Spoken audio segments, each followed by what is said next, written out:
जय श्री राम। प्रिय दोस्तों, हमारे चैनल एनलाइटमेंट एकोज़ में आपका एक बार फिर स्वागत है। हमारे पिछले एपिसोड में हमने राजा दशरथ की पुत्र प्राप्ति की गहरी इच्छा, ऋषिशृंग और शांता की कहानी, राजा दशरथ की अश्वमेध यज्ञ की तैयारी और संकल्प, और ऋषिशृंग से राजा दशरथ की इच्छा के अनुसार पुत्रेष्टि यज्ञ की व्यवस्था के बारे में सुना। आज के एपिसोड में हम और गहराई में उतरते हैं, क्योंकि सभी देवता रावण को हराने के लिए भगवान ब्रह्मा के पास जाते हैं। भगवान विष्णु ने पृथ्वी पर भगवान राम के रूप में अवतार लेने की अपनी योजना बताई। पुत्रेष्टि यज्ञ के सफल समापन, भगवान राम और उनके भाइयों के जन्म और भगवान राम की महाकाव्य यात्रा में उनका समर्थन करने के लिए देवों द्वारा वानरों के निर्माण के साक्षी बने। आराम से बैठें और इस खूबसूरत यात्रा का आनंद लें। यदि आपने पहले से नहीं किया है तो कृपया हमारे प्रिय भगवान राम की दिव्य यात्रा में अपडेट रहने के लिए लाइक करें, सब्सक्राइब करें और घंटी आइकन दबाएं। जय श्री राम। ऋषिशृंग द्वारा राजा दशरथ के पुत्रेष्टि यज्ञ का आरंभ।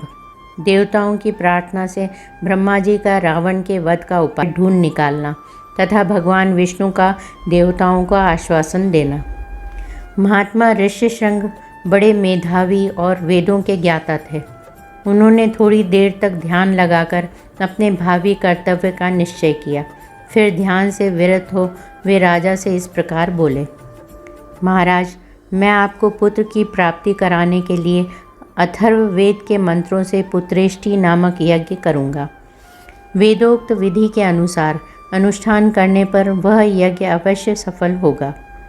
यह कहकर उन तेजस्वी ऋषि ने पुत्र प्राप्ति के उद्देश्य से पुत्रेष्टि नामक यज्ञ प्रारंभ किया और श्रोत विधि के अनुसार अग्नि में आहुति डाली। तब देवता, सिद्ध, गंधर्व और महर्षिगण विधि के अनुसार अपना अपना भाग ग्रहण करने के लिए उस यज्ञ में एकत्रित हुए। उस यज्ञ सभा में क्रमशः एकत्रित होकर दूसरों की दृष्टि से अदृश्य रहते हुए सब देवता लोककर्ता ब्रह्मा जी से इस प्रकार बोले, भगवान रावण नामक राक्षस आपका कृपा प्रसाद पाकर अपने बल से हम सब लोगों को बड़ा कष्ट दे रहा है।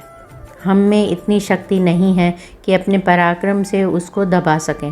प्रभु, आपने प्रसन्न होकर उसे वर दे दिया है। तब से हम लोग उस वर का सदा समादर करते हुए उसके सारे अपराधों को सहते चले आ रहे हैं। उसने तीनों लोकों के प्राणियों का नाको दम कर रखा है। वह दुष्टात्मा जिनको कुछ ऊंची स्थिति में देखता है उन्हीं के साथ द्वेष करने लगता है। देवराज इंद्र को परास्त करने की अभिलाषा रखता है। आपके वरदान से मोहित होकर वह इतना उद्दंड हो गया है कि ऋषियों, यक्षों, गंधर्वों, असुरों तथा ब्राह्मणों को पीड़ा देता और उनका अपमान करता फिरता है। सूर्य उसको ताप नहीं पहुंचा सकते, वायु उसके पास जोर से नहीं चलती तथा जिसकी उत्ताल तरंगे सदा ऊपर नीचे होती रहती हैं, वह समुद्र भी रावण को देखकर भय के मारे स्तब्ध सा हो जाता है, उसमें कंपन नहीं होता। वह राक्षस देखने में भी बड़ा भयंकर है, उससे हमें महान भय प्राप्त हो रहा है। अतः भगवान, उसके वध के लिए आपको कोई न कोई उपाय अवश्य करना चाहिए। समस्त देवताओं के ऐसा कहने पर ब्रह्मा जी कुछ सोचकर बोले, देवताओं, लो, उस दुरात्मा के वध का उपाय मेरी समझ में आ गया। उसने वर मांगते समय यह बात कही थी कि मैं गंधर्व, यक्ष, देवता तथा राक्षसों के हाथ से न मारा जाऊं। मैंने भी तथास्तु कहकर उसकी प्रार्थना स्वीकार कर ली। मनुष्यों को तो वह तुच्छ समझता था, इसलिए उनके प्रति अवहेलना होने के कारण उनसे अवध्य होने का वरदान नहीं मांगा। इसलिए अब मनुष्य के हाथ से ही उसका वध होगा। मनुष्य के सिवा दूसरा कोई उसकी मृत्यु का कारण नहीं है। ब्रह्मा जी की कही हुई यह प्रिय बात सुनकर उस समय समस्त देवता और महर्षि बड़े प्रसन्न हुए। इसी समय महान तेजस्वी जगतपति भगवान विष्णु भी मेघ के ऊपर स्थित हुए सूर्य की भांति गरुड़ पर सवार हो वहां आ पहुँचे। उनके शरीर पर पीताम्बर और हाथों में शंख, चक्र एवं गदा आदि आयुध शोभा पा रहे थे। उनकी दोनों भुजाओं में तपाए हुए स्वर्ण के बने केयूर प्रकाशित हो रहे थे। उस समय संपूर्ण देवताओं ने उनकी वंदना की और वे ब्रह्मा जी से मिलकर सावधानी के साथ सभा में विराजमान हो गए। तब समस्त देवताओं ने विनीत भाव से उनकी स्तुति करके कहा, सर्वव्यापी परमेश्वर, हम तीनों लोकों के हित की कामना से आपके ऊपर एक महान कार्य का भार दे रहे हैं। प्रभु, अयोध्या के राजा दशरथ धर्मज्ञ, उदार तथा महर्षियों के समान तेजस्वी हैं।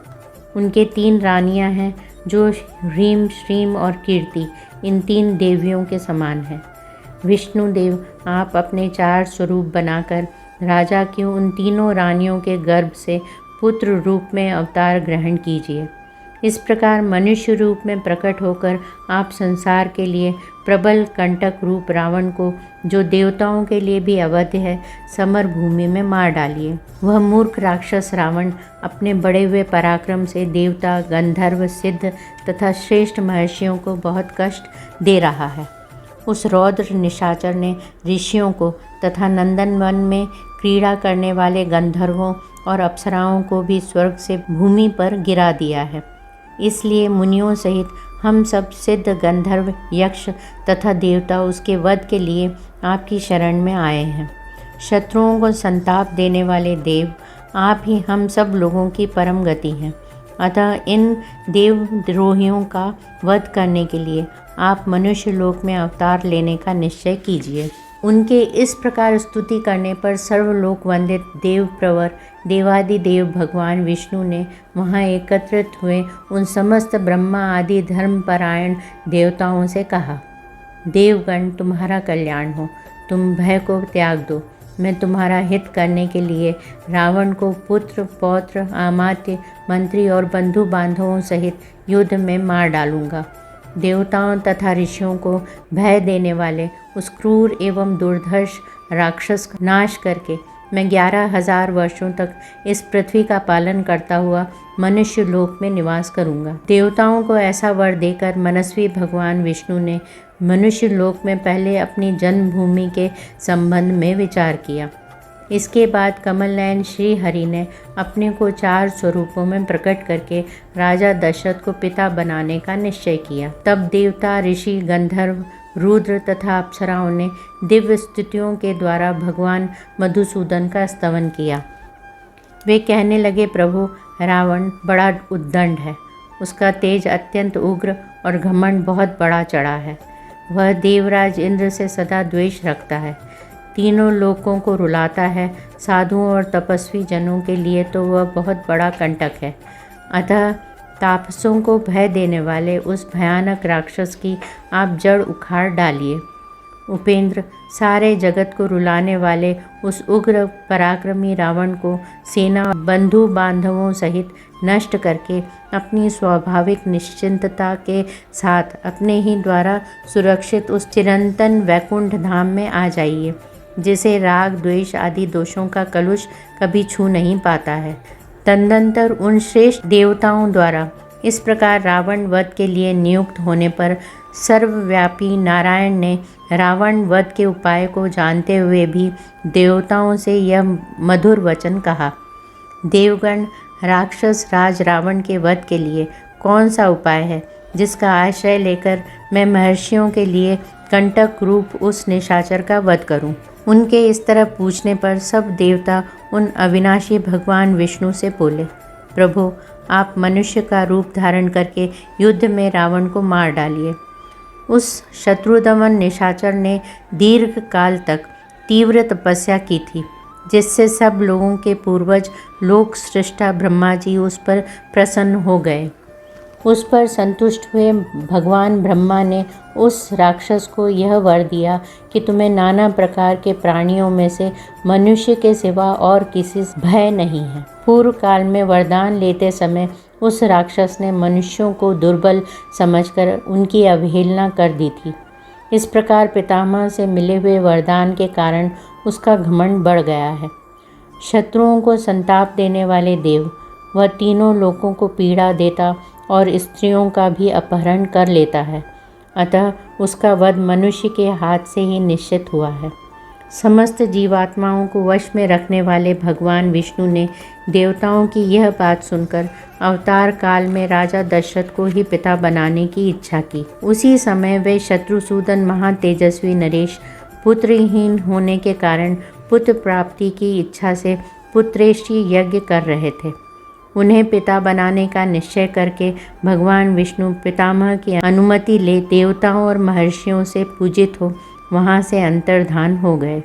तत्पश्चात पुत्रेष्टि यज्ञ करते हुए राजा दशरथ के यज्ञ में अग्निकुंड से एक विशालकाय पुरुष प्रकट हुआ। उसके शरीर में इतना प्रकाश था जिसकी कहीं तुलना नहीं थी। उसका बल पराक्रम महान था। उसकी अंग कांति काले रंग की थी। उसने अपने शरीर पर लाल वस्त्र धारण कर रखा था। उसका मुख भी लाल ही था। उसकी वाणी से दुदुम्बी के समान गंभीर ध्वनि प्रकट होती थी।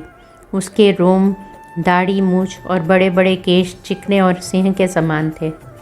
वह शुभ लक्षणों से संपन्न, दिव्य आभूषणों से विभूषित, शैल शिखर के समान ऊंचा तथा गर्वीले सिंह के समान चलने वाला था। उसकी आकृति सूर्य के समान तेजोमय थी। वह प्रज्वलित अग्नि की लपटों के समान दैदीप्यमान हो रहा था। उसके हाथ में तपाए हुए जाम्बू नद नामक स्वर्ण की बनी हुई परात थी, जो चांदी के ढक्कन से ढकी हुई थी। वह परात बहुत बड़ी थी और दिव्य खीर से भरी हुई थी। उसे उस पुरुष ने स्वयं अपनी दोनों भुजाओं पर इस तरह उठा रखा था मानो कोई रसिक अपनी प्रियतमा पत्नी को अंक में लिए हुए हो। वह अद्भुत परात मायामयी सी जान पड़ती थी। उसने राजा दशरथ की ओर देखकर कहा, नरेश्वर, मुझे प्रजापति लोक का पुरुष जानो। मैं प्रजापति की ही आज्ञा से यहाँ आया हूँ। तब राजा दशरथ ने हाथ जोड़कर उससे कहा, भगवान, आपका स्वागत है। कहिए, मैं आपकी क्या सेवा करूँ। फिर उस प्रजापात्य पुरुष ने पुनः यह बात कही, राजन, तुम देवताओं की आराधना करते हो, इसलिए तुम्हें आज यह वस्तु प्राप्त हुई है। नृपश्रेष्ठ, यह देवताओं की बनाई हुई खीर है जो संतान की प्राप्ति कराने वाली है। तुम इसे ग्रहण करो। यह धन और आरोग्य की भी वृद्धि करने वाली है। राजन, यह खीर अपनी योग्य पत्नियों को दो और कहो, तुम लोग इसे खाओ। ऐसा कहने पर उनके गर्भ से आपको अनेक पुत्रों की प्राप्ति होगी, जिनके लिए तुम यह यज्ञ कर रहे हो। राजा ने प्रसन्नतापूर्वक बहुत अच्छा कहकर उस दिव्य पुरुष की दी हुई देवान्न से परिपूर्ण सोने की थाली को लेकर उसे अपने मस्तक पर धारण किया। फिर उस अद्भुत एवं प्रिय दर्शन पुरुष को प्रणाम करके बड़े आनंद के साथ उसकी परिक्रमा की। इस प्रकार देवताओं की बनाई उस खीर को पाकर राजा दशरथ बहुत प्रसन्न हुए, मानो निर्धन को धन मिल गया हो। इसके बाद वह परम तेजस्वी अद्भुत पुरुष अपना वह काम पूरा करके वहीं अंतर्धान हो गया। उस समय राजा के अंतःपुर की स्त्रियां हर्षोल्लास से बड़ी हुई कांतिमयी किरणों से प्रकाशित हो ठीक उसी तरह शोभा पाने लगीं जैसे शरद काल के नयनाभिराम चंद्रमा की रम्य रश्मियों से उद्भासित होने वाला आकाश सुशोभित होता है। राजा दशरथ वह खीर लेकर अंतःपुर में गए और कौशल्या से बोले, देवी, यह अपने लिए पुत्र की प्राप्ति कराने वाली खीर ग्रहण करो। ऐसा कहकर नरेश ने उस समय उस खीर का आधा भाग महारानी कौशल्या को दे दिया। फिर बचे हुए आधे का आधा भाग रानी सुमित्रा को अर्पण किया। उन दोनों को देने के बाद जितनी खीर बच रही उसका आधा भाग तो उन्होंने पुत्र प्राप्ति के उद्देश्य से कैकेयी को दे दिया। तत्पश्चात उस खीर का जो अवशिष्ट आधा भाग था, उस अमृतोपम भाग को महाबुद्धिमान नरेश ने कुछ सोच विचार कर पुनः सुमित्रा को ही अर्पित कर दिया। इस प्रकार राजा ने अपनी सभी रानियों को अलग अलग खीर बांट दी। महाराज की उन सभी साध्वी रानियों ने उनके हाथ से वह खीर पाकर अपना सम्मान समझा। उनके चित्त में अत्यंत हर्षोल्लास छा गया। उस उत्तम खीर को खाकर महाराज की उन तीनों साध्वी महारानियों ने शीघ्र ही पृथक पृथक गर्भ धारण किया। उनके वे गर्भ अग्नि और सूर्य के समान तेजस्वी थे। तदनंतर अपनी उन रानियों को गर्भवती देख राजा दशरथ को बड़ी प्रसन्नता हुई। उन्होंने समझा मेरा मनोरथ सफल हो गया। जैसे स्वर्ग में इंद्र सिद्ध तथा ऋषियों से पूजित हो श्री हरि प्रसन्न होते हैं, उसी प्रकार भूतल में देवेंद्र सिद्ध तथा महर्षियों से सम्मानित हो राजा दशरथ संतुष्ट हुए थे। जब भगवान विष्णु महामनस्वी राजा दशरथ के पुत्र भाव को प्राप्त हो गए, तब भगवान ब्रह्मा जी ने संपूर्ण देवताओं से इस प्रकार कहा, देवगण, भगवान विष्णु सत्य प्रतिज्ञ वीर और हम सब लोगों के हितैषी हैं। तुम लोग उनके सहायक रूप से ऐसे पुत्रों की सृष्टि करो जो बलवान, इच्छानुसार रूप धारण करने में समर्थ, माया जानने वाले, शूरवीर, वायु के समान वेगशाली, नीतिज्ञ, बुद्धिमान, विष्णु तुल्य पराक्रमी, किसी से परास्त न होने वाले, तरह तरह के उपायों के जानकार, दिव्य शरीरधारी तथा अमृत भोजी देवताओं के समान सब प्रकार की अस्त्र विद्या के गुणों से संपन्न हो। प्रधान प्रधान अप्सराओं, गंधर्वों की स्त्रियों, यक्ष और नागों की कन्याओं, रीछों की स्त्रियों, विद्याधारियों, किन्नरियों तथा वानरियों के गर्भ से वानर रूप में अपने ही तुल्य पराक्रमी पुत्र उत्पन्न करो। मैंने पहले से ही ऋक्षराज जामवान की सृष्टि कर रखी है। एक बार मैं जम्हाई ले रहा था, उसी समय वह सहसा मेरे मुंह से प्रकट हो गया। भगवान ब्रह्मा के ऐसा कहने पर देवताओं ने उनकी आज्ञा स्वीकार की और वानर रूप में अनेकानेक पुत्र उत्पन्न किए। महात्मा, ऋषि, सिद्ध, विद्याधर, नाग और चारणों ने भी वन में विचरने वाले वानर भालुओं के रूप में वीर पुत्रों को जन्म दिया। देवराज इंद्र ने वानर राज वाली को पुत्र रूप में उत्पन्न किया, जो महेंद्र पर्वत के समान विशालकाय और बलिष्ठ था। तपने वालों में श्रेष्ठ भगवान सूर्य ने सुग्रीव को जन्म दिया। बृहस्पति ने तार नामक महाकाय वानर को उत्पन्न किया, जो समस्त वानर सरदारों में परम बुद्धिमान और श्रेष्ठ था। तेजस्वी वानर गंधमादन कुबेर का पुत्र था। विश्वकर्मा ने नल नामक महान वानर को जन्म दिया। अग्नि के समान तेजस्वी श्रीमान नील साक्षात अग्निदेव का ही पुत्र था। वह पराक्रमी वानर तेज, यश और बल वीर्य में सबसे बढ़कर था। रूप वैभव से संपन्न सुंदर रूप वाले दोनों अश्विनी कुमारों ने स्वयं ही मैंद और द्विवेद को जन्म दिया था। वरुण ने सुषेण नामक वानर को उत्पन्न किया और महाबली पर्जन्य ने शरभ को जन्म दिया। हनुमान नाम वाले ऐश्वर्यशाली वानर वायु देवता के औरस पुत्र थे। उनका शरीर वज्र के समान सुदृढ़ था। वे तेज चलने में गरुड़ के समान थे। सभी श्रेष्ठ वानरों में वे सबसे अधिक बुद्धिमान और बलवान थे। इस प्रकार कई हजार वानरों की उत्पत्ति हुई। वे सभी रावण का वध करने के लिए उद्धत रहते थे। उनके बल की कोई सीमा नहीं थी। वे वीर, पराक्रमी और इच्छानुसार रूप धारण करने वाले थे। गजराजों और पर्वतों के समान महाकाय तथा महाबली थे। रीछ वानर तथा गोलांगुल लंगूर जाति के वीर शीघ्र ही उत्पन्न हो गए। जिस देवता का जैसा रूप, वेश और पराक्रम था, उससे उसी के समान पृथक पृथक पुत्र उत्पन्न हुआ। लंगूरों में जो देवता उत्पन्न हुए वे देवावस्था की अपेक्षा भी कुछ अधिक पराक्रमी थे। कुछ वानर रीछ जाति की माताओं से तथा कुछ किन्नरियों से उत्पन्न हुए। देवता, महर्षि, गंधर्व, गरुड़, यशस्वी, यक्ष, नाग, किम पुरुष, सिद्ध, विद्याधर तथा सर्प जाति के बहुसंख्यक व्यक्तियों ने अत्यंत हर्ष में भरकर सहस्त्रों पुत्र उत्पन्न किए। देवताओं का गुण गाने वाले वनवासी चारणों ने बहुत से वीर विशालकाय वानर पुत्र उत्पन्न किए। वे सब जंगली फल मूल खाने वाले थे। मुख्य मुख्य अप्सराओं, विद्याधरियों, नाग कन्याओं तथा गंधर्व पत्नियों के गर्भ से भी इच्छानुसार रूप और बल से युक्त तथा स्वेच्छा अनुसार सर्वत्र विचरण करने में समर्थ वानर पुत्र उत्पन्न हुए। वे दर्प और बल में सिंह और व्याघ्रों के समान थे। पत्थर की चट्टानों से प्रहार करते और पर्वत उठाकर लड़ते थे। वे सभी नख और दांतों से भी शस्त्रों का काम लेते थे। उन सबको सब प्रकार के अस्त्र शस्त्रों का ज्ञान था। वे पर्वतों को भी हिला सकते थे और स्थिर भाव से खड़े हुए वृक्षों को भी तोड़ डालने की शक्ति रखते थे। अपने वेग से सरिताओं के स्वामी समुद्र को भी शुद्ध कर सकते थे। उनमें पैरों से पृथ्वी को विदीर्ण कर डालने की शक्ति थी। वे महासागरों को भी लांघ सकते थे। वे चाहे तो आकाश में घुस जाएं, बादलों को हाथों से पकड़ लें तथा वन में वेग से चलते हुए मतवाले गजराजों को भी बंदी बना लें। घोर शब्द करते हुए आकाश में उड़ने वाले पक्षियों को भी वे अपने सिंहनाद से गिरा सकते थे। ऐसे बलशाली और इच्छानुसार रूप धारण करने वाले महाकाय वानर यूथपति करोड़ों की संख्या में उत्पन्न हुए थे। वे वानरों के प्रधान यूथों के भी यूथपति थे। उन यूथपतियों ने भी ऐसे वीर वानरों को उत्पन्न किया था जो यूथपों से भी श्रेष्ठ थे।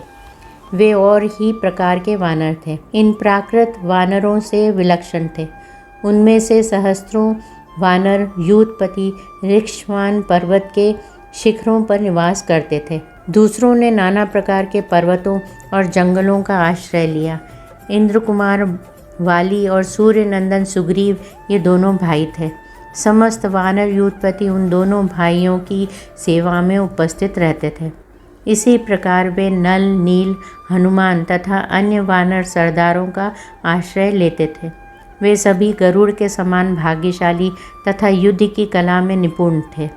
वे वन में विचरते समय सिंह, व्याघ्र और बड़े बड़े नाग आदि समस्त वन जंतुओं को रौंद डालते थे। महाबाहु वाली, महान बल से संपन्न तथा विशेष पराक्रमी थे। उन्होंने अपने बाहुबल से रीछों, लंगूरों तथा अन्य वानरों की रक्षा की थी। उन सबके शरीर और पार्थक्य सूचक लक्षण नाना प्रकार के थे। वे शूरवीर वानर पर्वत, वन और समुद्रों सहित समस्त भूमंडल में फैल गए। वे वानर यूथपति मेघ समूह तथा पर्वत शिखर के समान विशालकाय थे। उनका बल महान था। उनके शरीर और रूप भयंकर थे। भगवान श्री राम की सहायता के लिए प्रकट हुए उन वानर वीरों से यह सारी पृथ्वी भर गई थी। महामना राजा दशरथ का यज्ञ समाप्त होने पर देवता लोग अपना अपना भाग ले जैसे आए थे वैसे लौट गए। दीक्षा का नियम समाप्त होने पर राजा अपनी पत्नियों को साथ ले सेवक, सैनिक और सवारियों सहित पुरी में प्रविष्ट हुए। भिन्न भिन्न देशों के राजा भी जो उनके यज्ञ में सम्मिलित होने के लिए आए थे, महाराज दशरथ द्वारा यथावत सम्मानित हो मुनिवर वशिष्ठ तथा ऋषिशृंग को प्रणाम करके प्रसन्नतापूर्वक अपने अपने देश को चले गए। अयोध्यापुरी से अपने घर को जाते हुए उन श्रीमान नरेशों के शुभ्र सैनिक अत्यंत हर्षमग्न होने के कारण बड़ी शोभा पा रहे थे। उन राजाओं के विदा हो जाने पर श्रीमान महाराज दशरथ ने श्रेष्ठ ब्राह्मणों को आगे करके अपनी पुरी में प्रवेश किया। राजा द्वारा अत्यंत सम्मानित हो ऋषिशृंग मुनि भी शांता के साथ अपने स्थान को चले गए। उस समय सेवकों सहित बुद्धिमान महाराज दशरथ कुछ दूर तक उनके पीछे पीछे उन्हें पहुंचाने गए थे।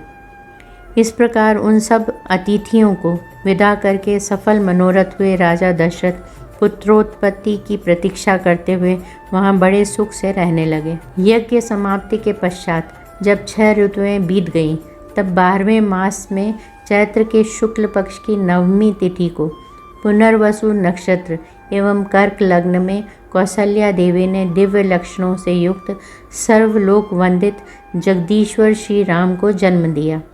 उस समय सूर्य, मंगल, शनि, गुरु और शुक्र ये 5 ग्रह अपने अपने उच्च स्थान में विद्यमान थे तथा लग्न में चंद्रमा के साथ बृहस्पति विराजमान थे। वे विष्णु स्वरूप हविष्य या खीर के आधे भाग से प्रकट हुए थे। कौसल्या के महाभाग पुत्र श्री राम इक्ष्वाकु कुल का आनंद बढ़ाने वाले थे। उनके नेत्रों में कुछ कुछ लालिमा थी। उनके ओंठ लाल, भुजाएं बड़ी बड़ी और स्वर दुदुम्बी के शब्द के समान गंभीर था। उस अमित तेजस्वी पुत्र से महारानी कौसल्या की बड़ी शोभा हुई। ठीक उसी तरह जैसे सुरश्रेष्ठ वज्रपाणी इंद्र से देव माता अदिति सुशोभित हुई थी। तदनंतर कैकेयी से सत्य पराक्रमी भरत का जन्म हुआ। जो साक्षात भगवान विष्णु के स्वरूपभूत पायस खीर के चतुर्थांश से भी न्यून भाग से प्रकट हुए थे। ये समस्त सद्गुणों से संपन्न थे। इसके बाद रानी सुमित्रा ने लक्ष्मण और शत्रुघ्न इन 2 पुत्रों को जन्म दिया। ये दोनों वीर साक्षात भगवान विष्णु के अर्धभाग से संपन्न और सब प्रकार के अस्त्रों की विद्या में कुशल थे। भरत सदा प्रसन्नचित्त रहते थे। उनका जन्म पुष्य नक्षत्र तथा मीन लग्न में हुआ था। सुमित्रा के दोनों पुत्र अश्लेषा नक्षत्र और कर्क लग्न में उत्पन्न हुए थे। उस समय सूर्य अपने उच्च स्थान में विराजमान थे। राजा दशरथ की ये चारों महामनस्वी पुत्र पृथक पृथक गुणों से संपन्न और सुंदर थे। ये भाद्रपदा नामक 4 तारों के समान कांतिमान थे। इनके जन्म के समय गंधर्वों ने मधुर गीत गाए, अप्सराओं ने नृत्य किया, देवताओं की दुदुम्बियाँ बजने लगी तथा आकाश से फूलों की वर्षा होने लगी। अयोध्या में बहुत बड़ा उत्सव हुआ। मनुष्यों की भारी भीड़ एकत्रित हुई।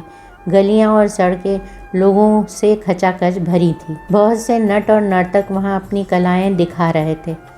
वहां सब और गाने बजाने वाले तथा दूसरे लोगों के शब्द गूंज रहे थे। दीन दुखियों के लिए लुटाए गए सब प्रकार के रत्न वहां बिखरे पड़े थे। राजा दशरथ ने सूत, मागध और बंदी जनों को देने योग्य पुरस्कार दिए तथा ब्राह्मणों को धन एवं सहस्त्रों गोधन प्रदान किए। 11 दिन बीतने पर महाराज ने बालकों का नामकरण संस्कार किया। उस समय महर्षि वशिष्ठ ने प्रसन्नता के साथ सबके नाम रखे। उन्होंने ज्येष्ठ पुत्र का नाम राम रखा। श्री राम महात्मा परमात्मा थे। कैकेयी कुमार का नाम भरत तथा सुमित्रा के एक पुत्र का नाम लक्ष्मण और दूसरे का शत्रुघ्न निश्चित किया। राजा ने ब्राह्मणों, पुरवासियों तथा जनपद वासियों को भी भोजन कराया। ब्राह्मणों को बहुत से उज्ज्वल रत्न समूह दान दिए। महर्षि वशिष्ठ ने समय समय पर राजा से उन बालकों के जात कर्म आदि सभी संस्कार करवाए थे। उन सब में श्री रामचंद्र जी ज्येष्ठ होने के साथ ही अपने कुल की कीर्ति ध्वजा को फहराने वाली पताका के समान थे। वे अपने पिता की प्रसन्नता को बढ़ाने वाले थे। सभी भूतों के लिए वे स्वयंभू ब्रह्मा जी के समान विशेष प्रिय थे। राजा के सभी पुत्र वेदों के विद्वान और शूरवीर थे। सबके सब लोक हितकारी कार्यों में संलग्न रहते थे। सभी ज्ञानवान और समस्त सद्गुणों से संपन्न थे। उनमें भी सत्य पराक्रमी श्री रामचंद्र जी सबसे अधिक तेजस्वी और सब लोगों के विशेष प्रिय थे। वे निष्कलंक चंद्रमा के समान शोभा पाते थे। उन्होंने हाथी के कंधे और घोड़े की पीठ पर बैठने तथा रथ हाँकने की कला में भी सम्मानपूर्ण स्थान प्राप्त किया था। वे सदा धनुर्वेद का अभ्यास करते और पिताजी की सेवा में लगे रहते थे। लक्ष्मी की वृद्धि करने वाले लक्ष्मण बाल्यावस्था से ही श्री रामचंद्र जी के प्रति अत्यंत अनुराग रखते थे। वे अपने बड़े भाई लोकाभिराम श्री राम का सदा ही प्रिय करते थे और शरीर से भी उनकी सेवा में ही जुटे रहते थे। शोभा संपन्न लक्ष्मण श्री रामचंद्र जी के लिए बाहर विचरने वाले दूसरे प्राण के समान थे। पुरुषोत्तम श्री राम को उनके बिना नींद भी नहीं आती थी। यदि उनके पास उत्तम भोजन लाया जाता तो श्री रामचंद्र जी उसमें से लक्ष्मण को दिए बिना नहीं खाते थे। जब श्री रामचंद्र जी घोड़े पर चढ़कर शिकार खेलने के लिए जाते उस समय लक्ष्मण धनुष लेकर उनके शरीर की रक्षा करते हुए पीछे पीछे जाते थे। इसी प्रकार लक्ष्मण के छोटे भाई शत्रुघ्न भरत जी को प्राणों से भी अधिक प्रिय थे और वे भी भरत जी को सदा प्राणों से भी अधिक प्रिय मानते थे। इन 4 महान भाग्यशाली प्रिय पुत्रों से राजा दशरथ को बड़ी प्रसन्नता प्राप्त होती थी। ठीक वैसे ही जैसे 4 देवताओं दिक्पालों से ब्रह्मा जी को प्रसन्नता होती है। वे सब बालक जब समझदार हुए तब समस्त सद्गुणों से संपन्न हो गए। वे सभी लज्जाशील, यशस्वी, सर्वज्ञ और दूरदर्शी थे।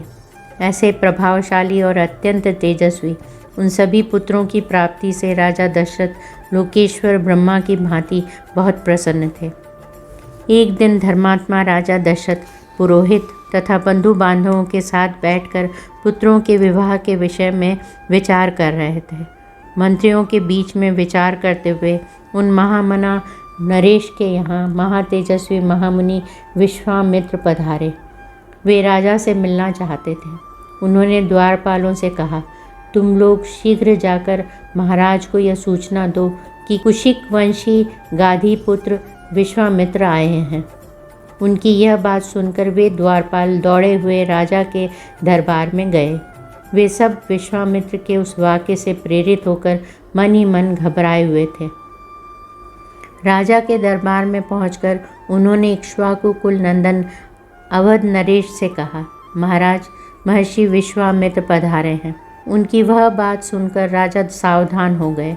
उन्होंने पुरोहित को साथ लेकर बड़े हर्ष के साथ उनकी अगवानी की, मानो देवराज इंद्र ब्रह्मा जी का स्वागत कर रहे हों। विश्वामित्र जी कठोर व्रत का पालन करने वाले तपस्वी थे। वे अपने तेज से प्रज्वलित हो रहे थे। उनका दर्शन करके राजा का मुख प्रसन्नता से खिल उठा और उन्होंने महर्षि को अर्घ्य निवेदन किया।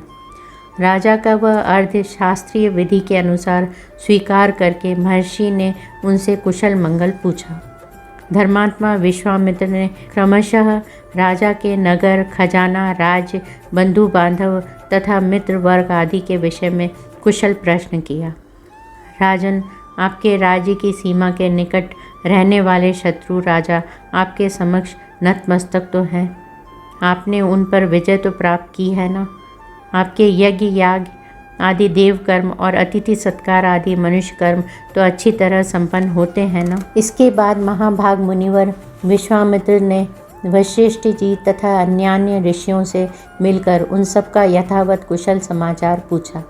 फिर वे सब लोग प्रसन्नचित होकर राजा के दरबार में गए और उनके द्वारा पूजित हो यथा योग्य आसनों पर बैठे। तदनंतर प्रसन्नचित परम उदार राजा दशरथ ने पुलकित होकर महामुनि विश्वामित्र की प्रशंसा करते हुए कहा, महामुने, जैसे किसी मरण धर्मा मनुष्य को अमृत की प्राप्ति हो जाए, निर्जल प्रदेश में पानी बरस जाए, किसी संतानहीन को अपने अनुरूप पत्नी के गर्भ से पुत्र प्राप्त हो जाए, खोई हुई निधि मिल जाए तथा किसी महान उत्सव से हर्ष का उदय हो, उसी प्रकार आपका यहाँ शुभ आगमन हुआ है, ऐसा मैं मानता हूँ। आपका स्वागत है। आपके मन में कौन सी उत्तम कामना है जिसको मैं हर्ष के साथ पूर्ण करूँ? ब्राह्मण, आप मुझसे सब प्रकार की सेवा लेने योग्य उत्तम पात्र हैं।